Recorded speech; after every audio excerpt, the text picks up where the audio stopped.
प्रभु क्रिस्त में मेरे प्यारे भाइयों बहनों और बच्चों, कोरोना वायरस के कारण आज हम लोग गिरजाघर में नहीं जा पाए हैं। इस कोरोना वायरस ने हमारी जिंदगी को इस कदर बाधित किया है कि आज हम अपने ही घर के चार दीवारों के अंदर कैद हैं। यहां तक कि हमें अपनी आध्यात्मिक भूख मिटाने के लिए YouTube और Facebook का सहारा लेना पड़ रहा है। जी हाँ, कोरोना वायरस ने हमारी जिंदगी में तबाह कर डाला है। इस कोरोना वायरस ने हमारे अंदर भय उत्पन्न कर दिया है। हम आतंकित हैं और दुखी हैं। पूरी दुनिया इस कोरोना वायरस से संक्रमित है, लेकिन जनसंख्या के दृष्टिकोण से देखा जाए तो इटली देश कोरोना वायरस से बहुत ही ज्यादा प्रभावित हुआ है। वहां पर दिन प्रतिदिन मरने वालों की संख्या बढ़ती जा रही है। अस्पताल में मरीजों को देखभाल करने के लिए पर्याप्त जगह नहीं है, पर्याप्त वेंटिलेटर की सुविधा नहीं है। इसलिए सरकार और स्वास्थ्य विभाग इस समस्या से जूझ रहा है। और इसी बीच हमने सुना मार्च 15 तारीख को father John Joseph Berardini corona virus के संक्रमण से बाधित होकर गुजर गए। और हमने सुना कि फादर जॉन जोसेफ बेरार्डिनी 72 साल के थे और अपने पल्ली में बहुत ही प्रिय थे।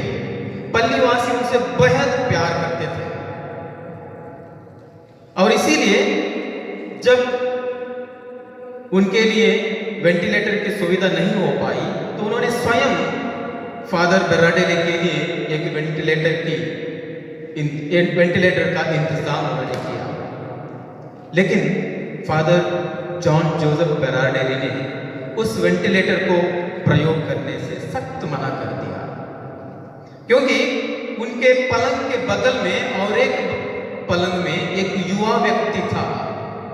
उस युवा व्यक्ति के लिए फादर जॉन जोसेफ बेरार्डिनी ने अपने लिए दिया हुआ उस वेंटिलेटर को उस व्यक्ति को दे दिया और इस प्रकार एक अनजान युवा के लिए फादर जॉन बेरार्डिनी ने अपनी जान की कुर्बानी दे दी। हम देख रहे हैं कि किस प्रकार फादर जॉन बेरार्डिनी उस व्यक्ति को उसने देखा नहीं था, उनको जाने नहीं थे, लेकिन उस व्यक्ति को बचाने के लिए अपने लिए दिए हुए वेंटिलेटर को उन्होंने उनके लिए समर्पित कर दिया और अपनी जान को कुर्बान कर दिया। जी हाँ, क्रिस्त में मेरे प्यारे भाई और बहनों, 2000 साल पहले प्रभु यीशु ने इसी प्रकार हम सबों की मुक्ति के लिए, संपूर्ण मानव जाति को पाप के कलंक से दूर करने के लिए अपनी जान की कुर्बानी दी थी। यूहन्ना रचित सुसमाचार में अध्याय 15 पद संख्या 13 में प्रभु यीशु कहते हैं, इससे बड़ा प्रेम किसी का नहीं है कि कोई अपने मित्रों के लिए अपना प्राण अर्पित करते हैं। प्रभु यीशु ने न केवल अपने मित्रों के लिए बल्कि संपूर्ण मानव जाति के लिए, उनको पाप से मुक्त करने के लिए उस क्रूस पर अपनी जान गवा दी, एक बलिदान के स्वरूप दे दी। आज जब हम लोग उस पुण्य कार्य को याद करते हैं, इस पुण्य सप्ताह के समारोह में भाग ले रहे हैं, हमें उस क्रूस से कुछ संदेश जरूर लेना होगा। आज हम लोग अपने मनन चिंतन के लिए 2 बिंदुओं पर हम लोग मनन चिंतन करेंगे। सबसे पहले, कोरोना वायरस से हम सभी डरे हुए हैं, लेकिन क्या हम कोरोना वायरस से डरे हुए हैं? जी हां, आपने सही सुना है, मैंने कहा है कोरोना वायरस। यह कोरोना वायरस क्या होता है? जब हम ऐसे कार्य को करते हैं जिसे हमें करने के लिए वर्जित किया गया है, तब हम कोरोना वायरस के शिकार हो जाते हैं। हम पाप करने लगते हैं, हम ईश्वर से और एक दूसरे से दूर चले जाते हैं। हम जानते हैं इस कोरोना वायरस ने हमारी संपूर्ण मानव जाति को सृष्टि के शुरुआत में ही अपने कब्जे में कर डाला था। हम देख रहे हैं बाइबल में किस प्रकार आदम और एवा ने ईश्वर की बातों को अनदेखा किया। ईश्वर ने कहा था उस पेड़ के फल को नहीं खा, लेकिन उन्होंने वही किया जिसे उन्हें नहीं करना चाहिए था और उस कोरोना वायरस के शिकार हो गए। इजरायली जनता को ईश्वर ने मूसा द्वारा 10 नियमों को दिया और हम लोग जानते हैं कि उन 10 नियमों में ईश्वर ने उनको कहा था, हत्या मत करो, व्यभिचार मत करो, चोरी मत करो, झूठी गवाही मत दो, लालच मत करो, इत्यादि इत्यादि। लेकिन इजरायली जनता ने वही किया जो उनको करने के लिए मना कर दिया गया था।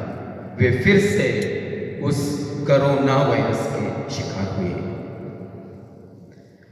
नए व्यवस्था में भी हम लोग देखते हैं, गलातियों के नाम संत पौलुस लिखते हुए अध्याय 5 पद संख्या 19 के आगे कहते हैं, आप शरीर के कुकर्म ना करें, जैसे व्यभिचार, अशुद्धता, लंपटता, मूर्ति पूजा, जादू टोना, बैर, फूट, ईर्ष्या, क्रोध, स्वार्थपरता, मनमुटाव, दलबंदी, द्वेष, मतवालापन और रंगरेलियां। तो इस प्रकार हम देखते हैं नए व्यवस्था में भी जनता इस कोरोना वायरस से संक्रमित थी। इसलिए प्रभु यीशु संत मार्कुस के सुसमाचार अध्याय 7 पद संख्या 22 में स्पष्ट कहते हैं, ये सब चीजें मनुष्य को अंदर से अशुद्ध बनाते हैं। आप और मैं किस प्रकार इस कोरोना वायरस से संक्रमित हुए हैं?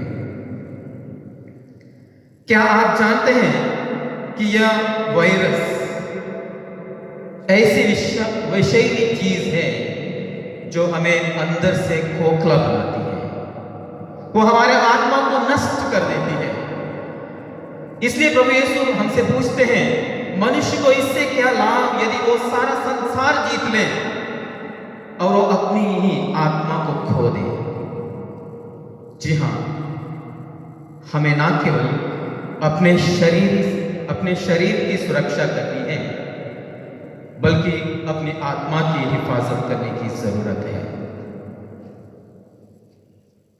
हम कोरोना वायरस से बचने के लिए क्या क्या नहीं करते हैं?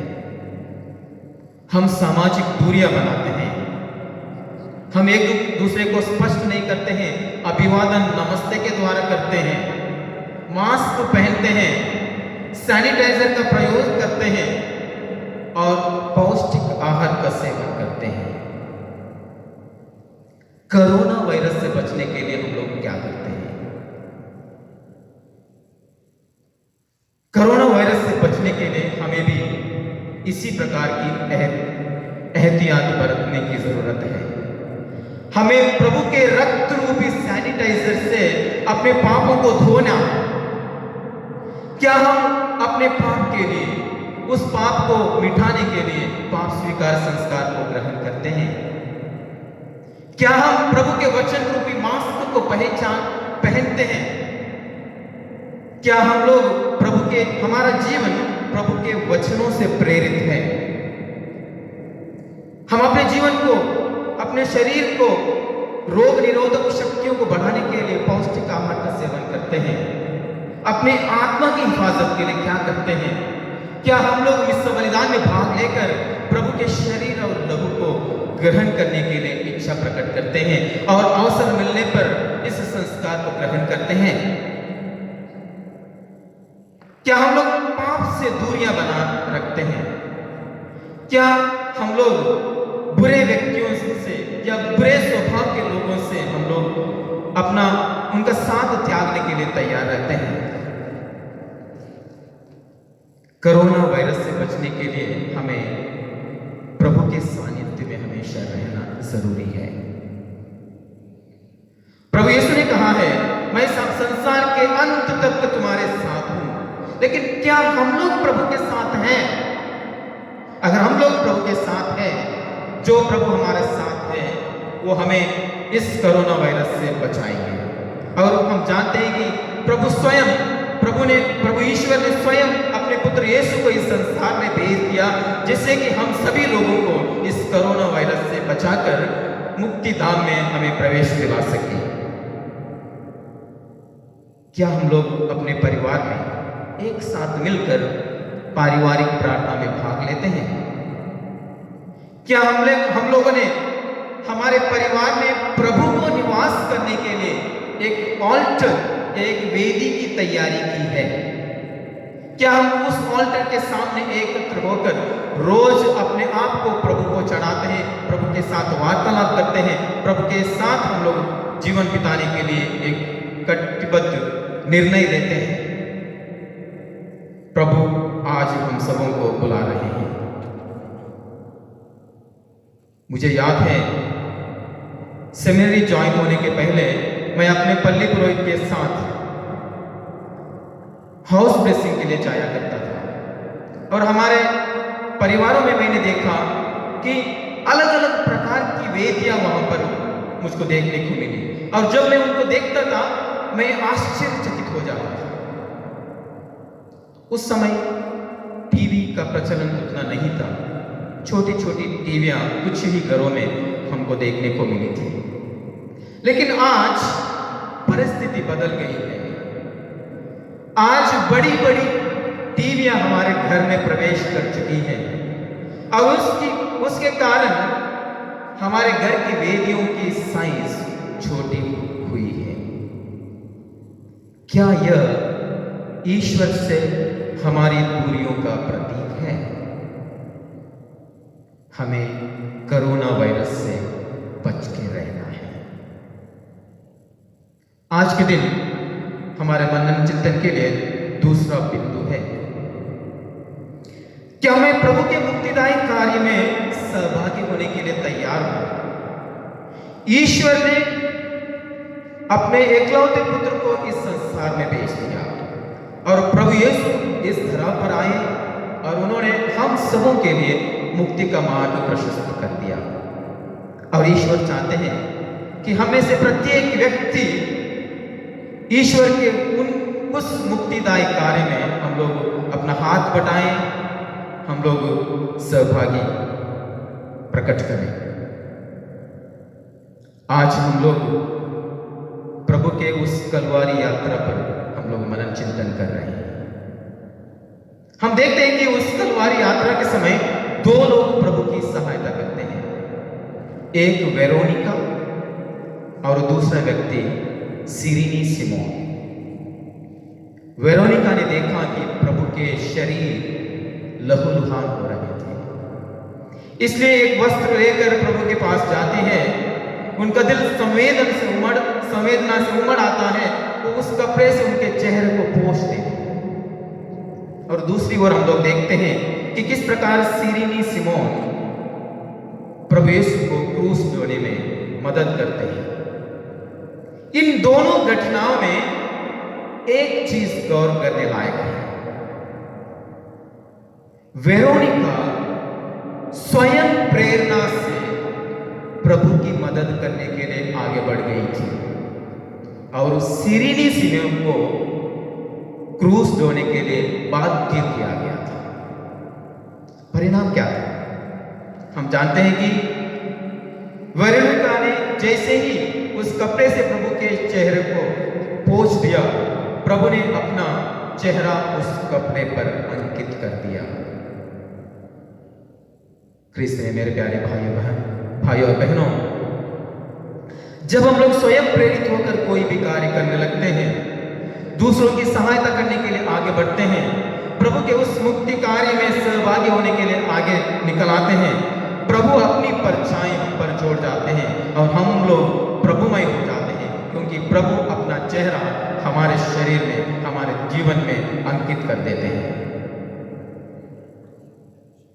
क्या दूसरों को देखकर, दूसरों की समस्याओं को देखकर आपका दिल पसीजता है? क्या आपके दिल में संवेदना उमड़ आती है? या ऐसे लोगों की मदद करने के लिए आपको बाध्य करने की आवश्यकता पड़ती है? दूसरों की सहायता करना हम लोग अपने ही परिवार में शुरू करें।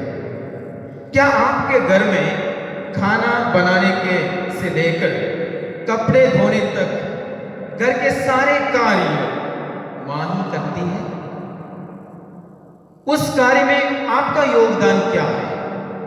उनके परेशानियों को देखकर, उनके दुख संकट को देखकर आप उनकी सहायता करने के लिए कितना तत्पर हैं और कितना आगे आते हैं? और आप सभी बच्चे और युवा अपनी पढ़ाई करने के लिए क्या स्वयं प्रेरित होकर अपनी पढ़ाई करते हैं, या किसी को या अपने माता पिता आपको बाध्य करना पड़ रहा है कि आप अपनी जिम्मेवारी को निभाएं, अपनी पढ़ाई को अच्छी तरह से करें? जब आप लोग दूसरे कमजोर बच्चों को देखते हैं जो पढ़ाई में कमजोर हैं, क्या स्वयं प्रेरित होकर आप उन बच्चों को मदद करते हैं? पीड़ितों, दीन दुखियों, गरीबों और जरूरतमंद लोगों का आप किस प्रकार मदद करते हैं? सेंट मैक्सिमिलियन कॉल्बे और फादर जॉन जोसेफ बेरार्डिली हम सबों के लिए एक उदाहरण है। उन्होंने दूसरों के हित में अपनी संपूर्ण जान कुर्बान कर दी। आप क्या करते हैं? मैं क्या करता हूं? क्या आप अपने लिए ही जी रहे हैं या दूसरों के लिए जी रहे हैं? क्या सदा आप अपने ही बारे में सोचते हैं, एक तरह से स्वार्थी बनकर, या परहित की भावना से दूसरों के बारे में भी सोचते हैं? प्रभु यीशु ने कहा है, जो कुछ तुम छोटे से छोटे भाई या बहन के लिए करते हो वह तुम मेरे लिए करते हो। और यूहन्ना रचित सुसमाचार अध्याय 10 पद संख्या 10 में हम लोग पढ़ते हैं, जहां पर प्रभु यीशु कहते हैं, मैं इसलिए संसार में आया कि आप जीवन प्राप्त करें और बहुतायत में प्राप्त करें। प्रभु यीशु ने सचमुच हम सबों के लिए अपना जीवन कुर्बान कर दिया है, अपनी जान उस क्रूस पर कुर्बान कर दी है, उस क्रूस पर अर्पित कर दी है। हम लोग क्या करते हैं? प्रभु यीशु हम सबों को ज्योति बनने के लिए बुलाते हैं। हमें प्रभु के समान बनकर हमारे जीवन के द्वारा प्रभु के उन मूल्यों को धारण करते हुए दूसरों को उस प्रभु की ज्योति को फैलाना है। लोगों के अंदर अच्छे मूल्यों को हमें भरना है। जर्मनी के एक प्रसिद्ध कॉन्सेंट्रेशन कैंप में मृत्यु का आमना सामना करते हुए एक यहूदी राबी ने कॉन्सेंट्रेशन कैंप के उस दीवार पर लिखा था, if I do not burn, if you do not burn, and if we all do not burn, how shall the shadows become bright?